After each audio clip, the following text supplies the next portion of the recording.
கோபுர கலசத்தில் தானியம் நிரப்புவது ஏன்?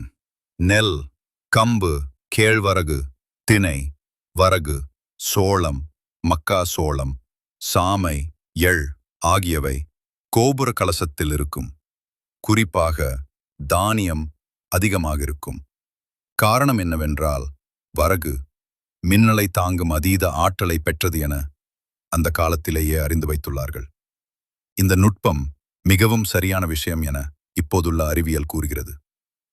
இயற்கை சீற்றத்தினால் விவசாயங்கள் அழிந்து போனாலும் மீண்டும் விவசாயம் செய்ய தானியங்களை கோபுர கலசத்திலிருந்து எடுத்து பயன்படுத்தலாம். இந்த தானியங்களின் திறன் 12 வருடங்கள் வரை தாக்கு பிடிக்கக்கூடியது. அதற்கு பிறகு தானியங்கள் தன் சக்தியை இழந்துவிடும் என்பதால் 12 வருடங்களுக்கு ஒரு முறை குடமுழுக்கு விழா என்ற பெயரில் கலசங்களில் இருக்கும் பழைய தானியங்கள் நீக்கப்பட்டு புதிய தானியங்கள் நிரப்பப்படுகிறது.